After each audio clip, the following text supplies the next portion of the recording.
আমি পুরো বিল ধরে এই জিনিসগুলো দেখাবো আপনার ডিলারের থেকে কিভাবে যারা প্ল্যান করছেন টাটার যে কোনো প্রোডাক্ট নেওয়া, শুধু টাটার প্রোডাক্ট বলে নয়, আমি এর আগে মারুতিরও নিয়েছি, হুন্ডাইয়েরও নিয়েছি এবং রিসেন্ট এই টাটার আমি এই পাঞ্চ বেস মডেলটি নিয়েছি, যেটা মার্চ মাসে আমি ডেলিভারি পেয়েছি এবং এটি আমি বুকিং করেছিলাম আপনার ফেব্রুয়ারির এন্ডের দিকে। তা আমি 2-3টে ডিলারের কাছে গিয়েছিলাম, কিন্তু আমাকে সেইভাবে ডিসকাউন্ট দেওয়া হচ্ছিল না। আমি প্ল্যানিং করছিলাম অনেক দিন ধরে, ডিসেম্বর থেকে প্ল্যানিং করছিলাম যে টাটা পাঞ্চ নেবো, এবং আমি একটা গাড়ি এক্সচেঞ্জ করেছি যেটা ওয়াগানার 2021-এর। সেটার এক্সচেঞ্জ প্রাইসও আমি ঠিকঠাক পাচ্ছিলাম না। বাট আমি যে ডিলারের কাছে লাস্ট গেছি এবং যে সেলস পার্সনটা ছিল, তার একটা শর্ট ভিডিও আমি আমার চ্যানেলে আপনারা দেখতে পাবেন। আমার সেলস পার্সন, তার কন্ট্যাক্ট নাম্বারও আমি দিয়েছি। আজকে তার বিস্তারিত বলবো। যারা নেওয়ার প্ল্যান করছেন তারা তার সাথে যোগাযোগও করতে পারবেন, এবং আমি পুরো বিল ধরে এই জিনিসগুলো দেখাবো আপনার ডিলারের থেকে কিভাবে যারা প্ল্যান করছেন টাটার যে কোনো প্রোডাক্ট নেওয়া, শুধু টাটার প্রোডাক্ট বলে নয়, আমি এর আগে মারুতিরও নিয়েছি, হুন্ডাইয়েরও নিয়েছি এবং রিসেন্ট এই টাটার আমি এই পাঞ্চ বেস মডেলটি নিয়েছি, যেটা মার্চ মাসে আমি ডেলিভারি পেয়েছি এবং এটি আমি বুকিং করেছিলাম আপনার ফেব্রুয়ারির এন্ডের দিকে। তা আমি 2-3টে ডিলারের কাছে গিয়েছিলাম, কিন্তু আমাকে সেইভাবে ডিসকাউন্ট দেওয়া হচ্ছিল না। আমি প্ল্যানিং করছিলাম অনেক দিন ধরে, ডিসেম্বর থেকে প্ল্যানিং করছিলাম যে টাটা পাঞ্চ নেবো, এবং আমি একটা গাড়ি এক্সচেঞ্জ করেছি যেটা ওয়াগানার 2021-এর। সেটার এক্সচেঞ্জ প্রাইসও আমি ঠিকঠাক পাচ্ছিলাম না।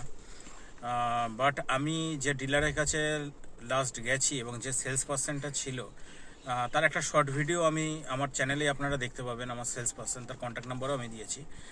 আজকে তার বিস্তারিত বলবো। যারা নেওয়ার প্ল্যান করছেন তারা তার সাথে যোগাযোগও করতে পারবেন, এবং কিভাবে আপনারা ডিলারের সাথে গিয়ে বার্গেনিং করবেন।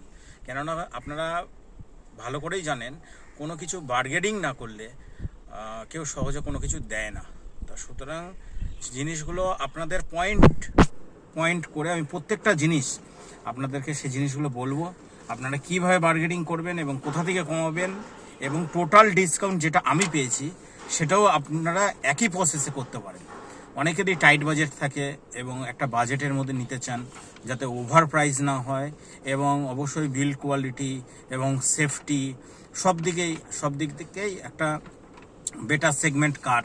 তা সুতরাং যে পাঞ্চি নিতে হবে সেরকম কোনো ব্যাপার নেই। আপনি যে কোনো গাড়ি নিতে পারেন, সেটা মারুতিরই হোক, টাটার হোক, হুন্ডাই হোক, যে কোনো ব্র্যান্ড, যে সেটা আপনার পছন্দ, আপনার ইচ্ছা, যেটা আপনার পছন্দ, আপনার ইচ্ছা, আপনি সেটাই নেবেন।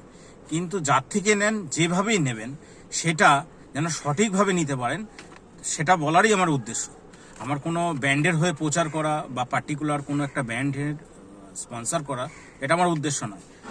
আজকে আমি যে গাড়িটা যে ডিলারের থেকে নিয়েছি এবং সেটা কিভাবে আমি বার্গেনিং করে নিয়েছি এবং আমার সেলসম্যান সেটা কিভাবে করে দিয়েছে ফাইনালি, সেটা আপনাদের কাছে আমি শেয়ার করব। আমার হাতে যে কাগজটি আছে এটা অরিজিনাল ট্যাক্স ইনভয়েস। তা first of all thanks to my salesman, যেটা আমাকে এত সুন্দরভাবে ও ক্ল্যারিফাইড করেছে। কেননা আমি এর আগে হুন্ডাইয়ের i20 নিয়েছি 2017-এ এবং মারুতি ওয়াগানার নিয়েছি 2021-এ। কখনোই আমি এই অরিজিনাল ট্যাক্স ইনভয়েসটা পাইনি ডিলারের কাছ থেকে বা সেলসম্যানের কাছ থেকে, যেটার মধ্যে আপনার ডিটেলস লেখা থাকে যে জিএসটির আগে আপনার গাড়ির দাম কত, তারপরে জিএসটি কত টাকা তার উপরে, তারপরে আপনার ওই 1% সেস টোটাল ট্যাক্স অ্যামাউন্ট, তারপরে আপনার এক্স-শোরুম। আমরা নর্মালি জানি, যেটা আমরা ইন্টারনেটেও দেখি, যে গাড়ির এক্স-শোরুম, ধরুন টাটা পাঞ্চের, আমি যে টাইমে টাটা পাঞ্চ নিয়েছিলাম সে সময় গাড়ির এক্স-শোরুম হয়ে গেছে। কেননা জানুয়ারি মাসের আপনার জানুয়ারি থেকে টাটার প্রাইস হাইক হয়ে গেছিল, 12,900 প্রাইস হাইক করে দেওয়া হয়েছিল। তার আগে এক্স-শোরুম ছিল 5,99,000 base model pure tata punch pure, সেটা হয়ে গেছিল আপনার 6,12,900 রুপিস আমি যে সময় নিই। তো সেই সময় আমি কিভাবে ডিসকাউন্ট পেয়েছি এবং আমার পুরনো যে এক্স-শোরুম প্রাইস ছিল সেই এক্স-শোরুম প্রাইসে আমি নিতে পেরেছি, এছাড়াও তার বাইরেও অনেক ডিসকাউন্ট পেয়েছি, সেগুলো আমি আপনাদেরকে সারা ডিটেলসে, পুরোটাই ডিটেলসে সব এখানে বলবো। দেখুন, টাটা পাঞ্চ পিওর সেই সময়ে যেটা ছিল 4,75,116 রুপিস, এর উপরে আমাকে ফার্স্টেই এখানে কনসেশন ডিলারের থেকে দেওয়া হয় 15,503 রুপিস, যেটা 4,75,116 রুপিস থেকে লেস হয়ে যেটা আপনার দাঁড়ায় 4,59,612 রুপিস। জিএসটি গাড়ির যে বিফোর প্রাইস ট্যাক্স, আপনার মানে ট্যাক্স বসার আগের প্রাইস যেটা আছে সেখান থেকে আমাকে কনসেশন দেওয়া হচ্ছে 15,503 রুপিস। তা স্বাভাবিকভাবে সেই প্রাইসটা যখন কমে যাচ্ছে এবং সেই প্রাইসের উপর যখন জিএসটি বসানো হচ্ছে, স্বাভাবিকভাবে জিএসটির পাশের পরিমাণটাও কম লাগছে। কেননা 4,75,116 টাকার উপরে যে জিএসটিটা হলে আমার জিএসটিটা একটু বেশি যেত, সেটা আগে ডিসকাউন্ট করা হলো 15,503 রুপিস। তার মানে 4,75,116 থেকে 15,503 টাকা লেস হলো, তার উপরে জিএসটি বসলো। SGST 14%, 64,345 rupees. CGST 14%, 64,345 rupees, and CGST cess 1%, 4,596 rupees. তো টোটাল ট্যাক্স দাঁড়ালো আমার 1,33,287 rupees and 16 পয়সা। তো গ্রস টোটাল যেটা আমার এক্স-শোরুম তখন দাঁড়ালো 5,92,900 rupees।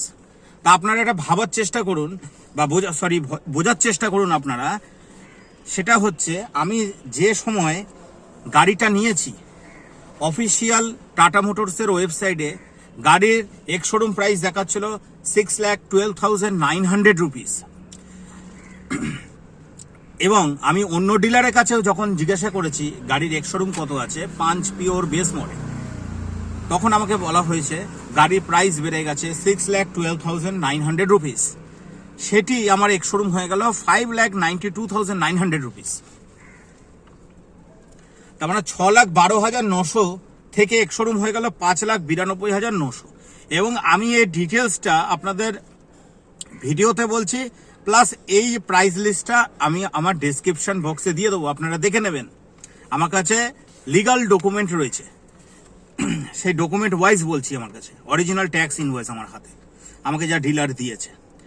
এবার এর উপরে আপনারা জানেন, এর উপরে 5.5% আমার যে গাড়ির রোড ট্যাক্স আছে, সেই রোড ট্যাক্সটা 5.5%, হ্যাচব্যাকের ক্ষেত্রে 5.5%। তা গাড়ির আমার টোটাল দাঁড়ালো after GST grand total amount দাঁড়ালো 5,92,900 টাকা।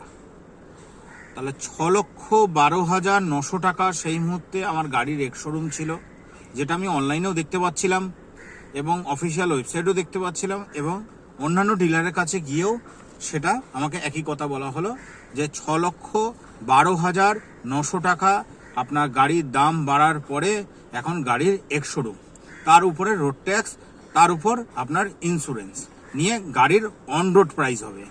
কিন্তু সেক্ষেত্রে আমি ওই সময়ের কথা বলছি, ওই সময় আমাকে ডিসকাউন্ট দিয়ে গাড়ির এক্স শোরুম করানো হলো 5,92,900।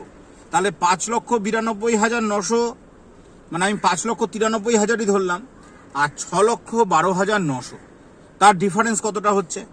তাহলে 5,93,900 আমি যদি 5,93,000 ধরি, তাহলে এদিকে হচ্ছে আপনার 7,000 টাকা, 6 লক্ষ, আর ওদিকে 12,900 মানে 13,000 টাকাই ধরলাম, আর এদিকে 7, তাহলে আমি 20,000 টাকা এখানে 20,000 টাকা আমার এক শোরুমে ডিসকাউন্ট পেলাম।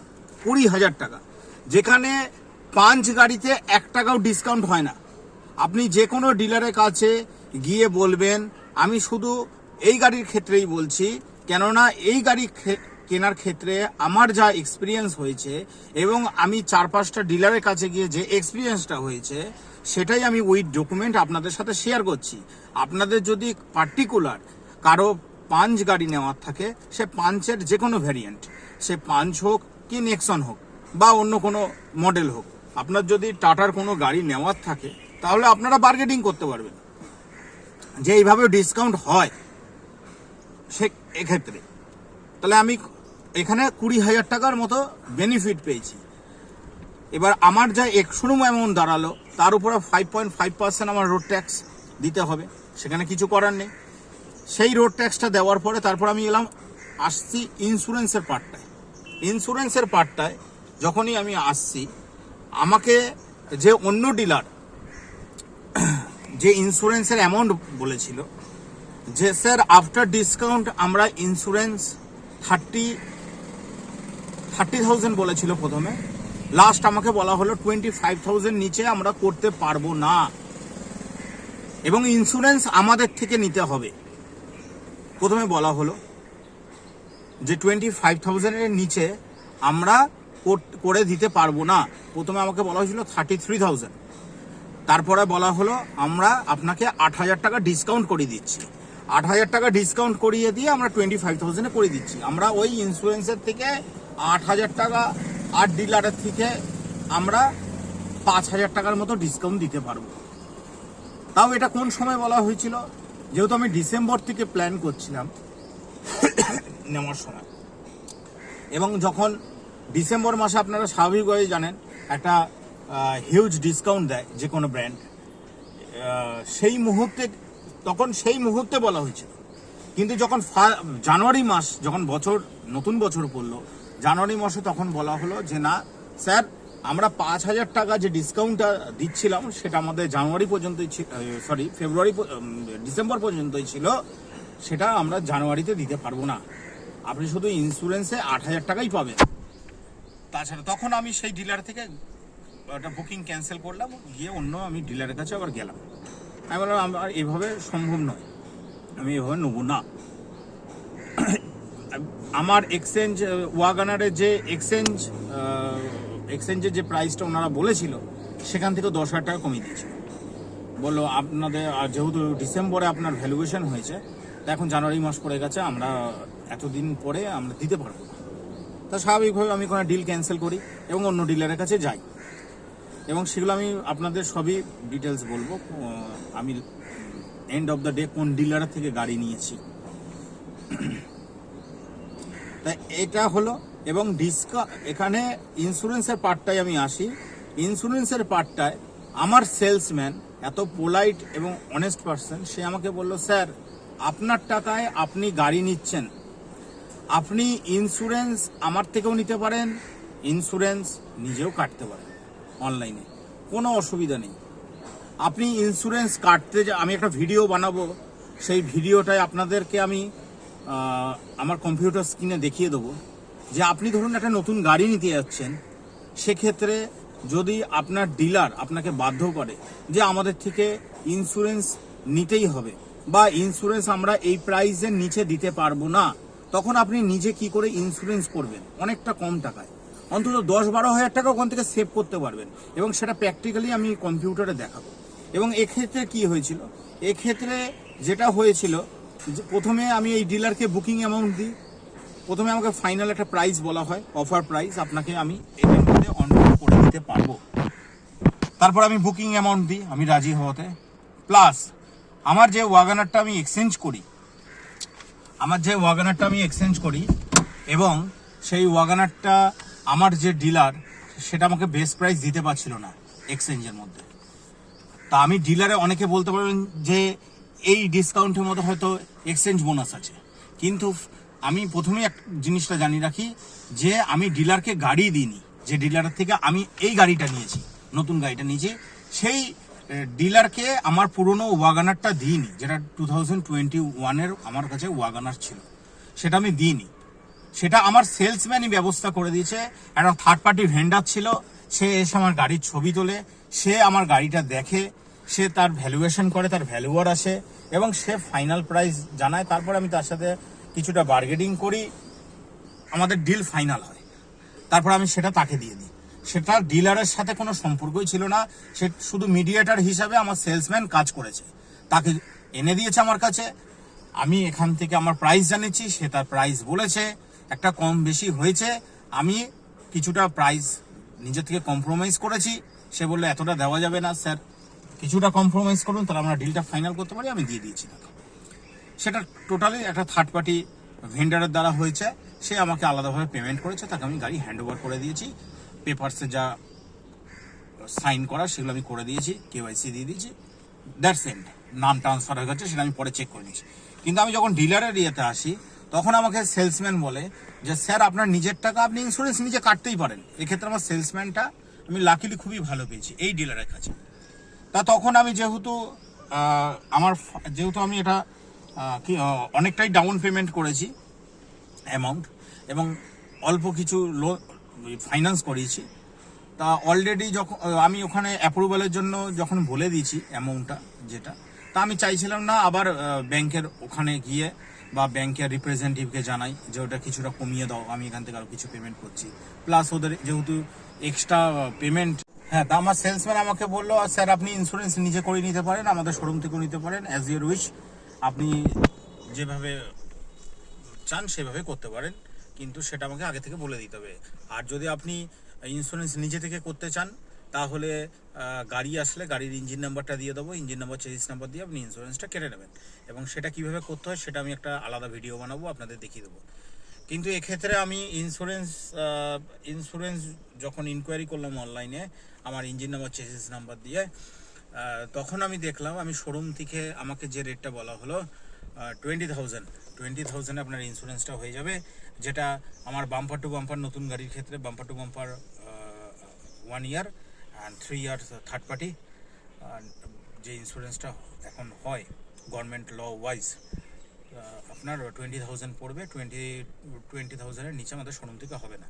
আর আমি অনলাইনে দেখলাম 18,000-এর মতো পড়ছে অন্যান্য সব কোম্পানি। তা আমি 2,000 আর 2,500-এর জন্য আমি আর এই জিনিসটা করলাম না। আমি আমার সেলসম্যানকে বলে দিলাম যে এটা একেবারে তোমরাই করে দাও। তা সেই হিসাবে আমার কাজটা ফুলফিল হলো। তা আজকের ভিডিও এই পর্যন্তই। আমার এই ভিডিওটা করার একটাই উদ্দেশ্য, সেটা হচ্ছে যত দর্শক বন্ধু আছেন এবং যত মানুষ এই ভিডিও দেখবেন এবং এই ভিডিওটা থেকে আমি কিছু ডিটেলস শেয়ার করব, দেখবেন অন্তত আমাদের যে হার্ড মানি, আমাদের ইনকাম করা কষ্টের যে ইনকাম করা অর্থটা দিয়ে আমরা একটা কারো কাজের জিনিস হোক, কেউ গাড়ি শখে কেনে, কেউ গাড়ি নিজের কাজের জন্য কেনে। আমি দুটো কারণে আমার গাড়ি কিনেছি, আমার শখ প্লাস আমার কাজে। আমাকে প্রতিদিন বেরোতে হয়, আমার গাড়ি ছাড়া হবে না, কেননা আমার গাড়িতে আরও 2-3 জন প্যাসেঞ্জার থাকে, যেটা আমার বাইকে করে সম্ভব নয়। প্লাস আমার নিজের কিছুটা শখও আছে। সেই হিসাবে আমি আমার বাজেট ওয়াইজ, আমার নিজের বাজেট ওয়াইজ আমি আমার একটা গাড়ি কিনেছি। কিন্তু সেই গাড়ি আপনার শখে হোক কি কাজের জন্য হোক, সেই গাড়িটা যখন কিনতে যাচ্ছেন, আপনাকে প্রথমত হচ্ছে ডিলার, সেলসম্যান, আপনি যদি সচেতন হন, আপনি যে কোনো জিনিসের, যে কোনো একটা জিনিসের উপরে আপনার যদি অভিজ্ঞতা না থাকে, তাহলে তো আপনি বুঝতেও পারবেন না আপনাকে কোথা থেকে ঠকাচ্ছে, আপনি ধরতেও পারবেন না যে আপনাকে কোথা থেকে ঠকাচ্ছে এবং কিভাবে ঠকাচ্ছে। আপনি যে জিনিসটা চোখে দেখতে পাবেন না, যে জিনিসটা বুঝতে পারবেন না, আপনার তো কোনো সেন্সই আপনার কোনো আপনি যদি কোনো জিনিসের উপরে যদি কমন সেন্স না থাকে, তাহলে তো আপনাকে নিঃশব্দে ঠকাবে, আপনি বুঝতেও পারবেন না। হয়তো হাসি মুখে বলে দিল স্যার আমি 30,000 টাকা এখান থেকে মাইনাস করে দিলাম, কিন্তু দেখা গেল অন্য দিক থেকে আপনার থেকে ওই 30,000 টাকা নিয়ে নিল, মানে প্লাস মাইনাস হয়ে গেল। সেমনি ইন্স্যুরেন্সের দিক থেকে আমি কিছুটা ডিসকাউন্ট করতে পেরেছি, আমার গাড়ির এক্স শোরুম থেকে কিছুটা ডিসকাউন্ট করতে পেরেছি। অবভিয়াসলি আমার ফাইন্যান্সেও হয়েছে, ফাইন্যান্সের ব্যাংকের দিক থেকেও বার্গেনিং করে আমি কিছুটা সেটা আমি কিছুটা কম করতে পেরেছি। আমাকে রেট অফ ইন্টারেস্ট প্লাস আমার প্রসেসিং ফি, আমার যে অ্যামাউন্ট লোন স্যাংশন হয়েছে তাতে প্রসেসিং ফি আমার লাগেইনি, এবং মার্কেটে যা রেট অফ ইন্টারেস্ট চলছে অন্তত তার থেকে 0.12 পয়সা কমানো হয়েছে, সেখানে আমি বার্গেনিং করেছি। প্লাস ওরা একটা রিকোয়েস্ট করছিল যে স্যার মাত্র 3-3.5 টাকা আমাদের একটা ইন্স্যুরেন্স আছে, যে ইনজিওর ইন্স্যুরেন্স, সেটা ওরা অনেক কিছু, আমি দেখলাম এত কিছু তো যখন বার্গেনিং করে এত কিছু পেয়েছি, অন্তত যখন এটা বলছে ওরা রিকোয়েস্ট করছে অন্তত করে। সেক্ষেত্রেও আমার সেলসম্যান আমাকে বারণ করছিল, সেক্ষেত্রে আমার সেলসম্যান বারণ করছিল সেটাও আপনার ইচ্ছা স্যার, আপনি নেবেন কি নেবেন না। এবং এটা আমার কোনো এর সাথে আমার কোনো ফ্যাক্ট নেই, এটা ব্যাংকের লোক, এটা ব্যাংকের ফায়দা, এখানে আমার কোনো ম্যাটারই নেই। আপনি ব্যাংকের ছেলেকে যদি বলে দেন স্ট্রিক্টলি আমি নেবো না, তাহলে ওর কিছু করার নেই। ও আপনাকে আপনার ফাইল অ্যাপ্রুভাল হয়ে গেছে, আপনার স্যাংশন লেটার চলে এসছে, আপনার স্যাংশন করতে বাধ্য, ও কিছুই করবে না। তা সুতরাং আমি তাও নিলাম ওটা। আমাকে যেহেতু আমার প্রসেসিং ফিটা লাগেনি, সেক্ষেত্রে প্রসেসিং ফি অন্যান্য ব্যাংকে আমি দেখলাম অনেকটাই লাগছে, এবং তার থেকে অনেক কমে আমার ওই ইন্স্যুরেন্সটা করিয়ে দিয়েছে, মানে যেটা আমার লোনের উপরে ইন্স্যুরেন্স সেটা করিয়ে দিয়েছে। রেট অফ ইন্টারেস্টও আমার 0.2 পয়সার মতো কমিয়ে দিয়েছে। তাই এই ছোট ছোট জিনিসগুলো আপনারা যদি এই ছোট ছোট জিনিসগুলো একটা কাগজ আর পেন নিয়ে একটা নোট করেন, তাহলে দেখবেন টোটাল যেমনি আপনার ইন্স্যুরেন্সের দিক থেকে 10,000 টাকা, এক্স-শোরুমের দিক থেকে আমার 13,000 টাকা, এক্স-শোরুমের দিক থেকে এক্স-শোরুমের দিক থেকে আমি এখানে কনসেশন হিসাবে 15,503 যেটা আমার ট্যাক্স ইনভয়েসে লেখা রয়েছে। তাহলে আমি এদিক থেকে 15,503 আর ইন্স্যুরেন্সের দিক থেকে আমি 10,000, এখান থেকে আমি 25,503 রুপিস আমার এই টাটা পাঞ্চ পিওর ভেরিয়েন্ট আমি সেভ করেছি। যেখানে অন্যান্য ডিলার বলছিল যে একটা টাকাও সেভ হবে না। আমাদের টাটা পাঞ্চ এবং নেক্সনে কোনো অফার নেই। আপনার যা এক্স-শোরুম আছে, এক্স-শোরুম, গাড়ির আরটিও, আর হচ্ছে আপনার ইন্স্যুরেন্সের থেকে আমরা 5,000 টাকা কি 6,000 টাকা মাইনাস করে দেবো, তার বেশি করতে পারবো না। মানে ডিসকাউন্ট হিসাবে আমাকে যেখানে বলা হচ্ছিল 5-6 হাজার টাকা ডিসকাউন্ট, সেখানে আমি আরামসে 25-26 হাজার টাকা ডিসকাউন্ট নিয়েছি এই গাড়িতে, যেখানে কোনো ডিসকাউন্টই হয় না। মানে বেস্ট সেলিং কার। এখন ডিলাররা বলছে যে হাই ডিমান্ড বেস্ট সেলিং কার, তাই জন্য কোনো অফার নেই। আপনি অন্য সেগমেন্টের গাড়ি নেন, টিয়াগো নিন বা অন্য আমাদের টাটার অন্য গাড়ি নিন, সেক্ষেত্রে আমরা ডিসকাউন্ট করতে পারবো, অল্ট্রোজ নিন, কিন্তু আমরা এই গাড়িতে কিছু করতে পারবো না। এই ক্ষেত্রেও আমি বার্গেনিং করে অনেকটা টাকা সেভ করতে পেরেছি, এবং আপনারাও করতে পারবেন। তাই জন্য আমার এই ভিডিও। নমস্কার, সবাই ভালো থাকবেন, আর অবশ্যই সাবস্ক্রাইব করবেন, এবং আপনাদের সাপোর্ট অবশ্যই আমার লাগবে, না হলে আমি ভিডিও করা আগ্রহ পাবো না। আরও ছোট ছোট ভিডিও আমি অনেক কিছু বানাবো, যেমন ইন্স্যুরেন্স কিভাবে করতে হবে এবং আরও অনেক কিছু রিলেটেড। প্লাস আগামী দিন দেখবেন আমি এই গাড়ির উপর ফিডব্যাক কেমন। আরেকটা সবচেয়ে মজার জিনিস, সেটা হচ্ছে টাটার সেলস আফটার সার্ভিস। এটা নিয়ে অনেকের অনেক কথা, সেই নিয়ে আপনাদের প্র্যাকটিক্যালি উইথ ডকুমেন্ট এবং টাটার ওয়ার্কশপের ফুটেজ সমেত আপনাদের আমি ভিডিও এই আমার চ্যানেলে আপনাদের দেখাবো। নমস্কার বন্ধুরা, সকলে ভালো থাকবেন।